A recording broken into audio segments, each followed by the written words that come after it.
木偶师最强攻略教学。星球生者木偶师这个角色还是蛮有意思的，他的木偶状态不单交互动作做了适配，甚至连个性动作都不一样。那这个角色强度如何呢？天赋加点以及阵容搭配又该如何选择呢？这些视频的话就来聊聊吧。白道部分玩家可能还不太了解技能，所以大概跟大家讲一下技能解读。首先是技能路易，玩家点击手持物之后呢，会提前消耗自身 0.5 的血量，然后变身成木偶状态。该状态下的话，可以累积抵消一次普攻的伤害。这个其实很好理解，比如说木偶是满血状态下使用该技能，因为需要消耗 0.5 的血量，所以现在本体的话只有 1.5 的血量。此外，暂时获得额外的 1.0 的血量，受到伤害时会优先用这个额外的血量结算。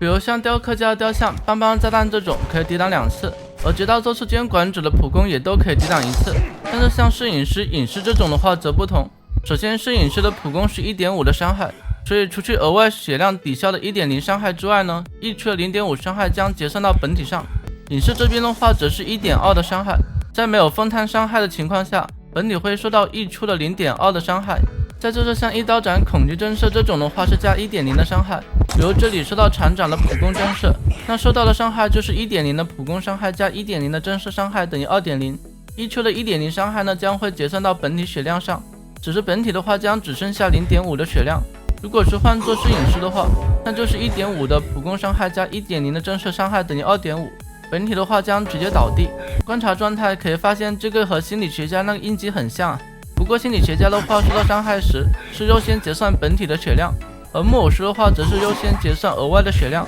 所以木偶师状态下的话其实和侦探人是差不多的，只是多了个额外的血量，在进行交互时依旧还是会被恐惧震慑的。另外像小女孩附身情况下，如果木偶状态下持刀，只要不是本体受到伤害掉半格血都不会掉下来。此外该技能的话是没有 CD 限制的，不过只能在大于 0.5 的血量时使用。然后下一个特质的话是视距，这个其实很好理解，就是木偶师每次变身后，在木偶状态下都可以使用1次没有位移的飞轮，也就是手出旁边那个木偶的图标。点击该技能之后呢，可以短时间内抵挡除摄影师镜像以外的伤害。如果监管者普攻命中，则会进行弹刀操作。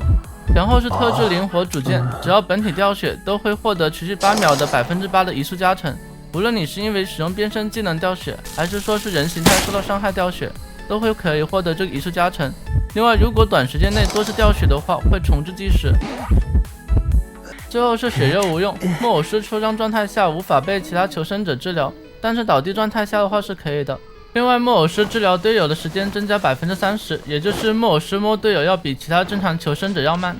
然后木偶师的话，成功治疗他人时，被治疗的队友下次被治疗的时间将增加 20%。这个负面效果的话，将在该求生者下次成功被治疗后清除。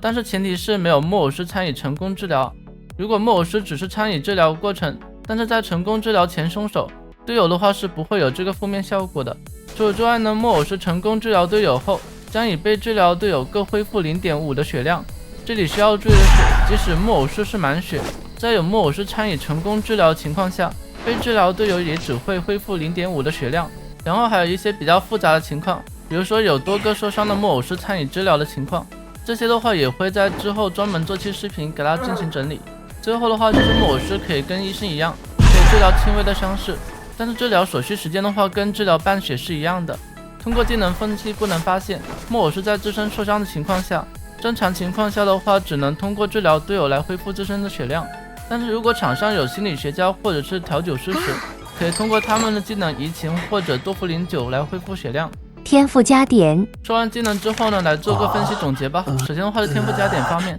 除了常规牵制天赋加点之外呢，也可以带薄面充当救人位。另外因为血肉无用会给队友带来负面效果，加上治疗轻微伤势和治疗半血所需时间是一样的，所以小天赋这边的话建议大家点出1层愈合和2层一指进行相抵。牵制思路。牵制方面，实战中如果求稳的话，可以在可能持刀情况下提前利用变身来规避伤害，避免因为没能及时使用技能而持刀。只是监管者如果不打的话，那也可以利用变身后提供了一个短暂移速加成进行转点。当然如果你反应快的话，也可以做到秒变身砍刀的效果。另外不要忘记变身情况下的话，还可以使用一次没有位移的飞轮技能诗句，这个在适当的时机使用，可以规避监管者的关键伤害，尤其是在面对双刀监管者的时候。救援思路，救援方面，如果监管者不拦截，在满血情况下变身救援，大部分情况下的话，即便是恐惧震慑也可以救下队友。如果中途遭到监管者拦截，也可以使用变身技能保证自身状态，这样监管者即使不打我们也可以利用敌视加成拉近距离。另外开门战的时候，在面对大多数监管者时，也是有机会在红眼一刀斩的情况下救下队友的，但是有一定的风险项，并且需要自身是在满血的情况下变身救人。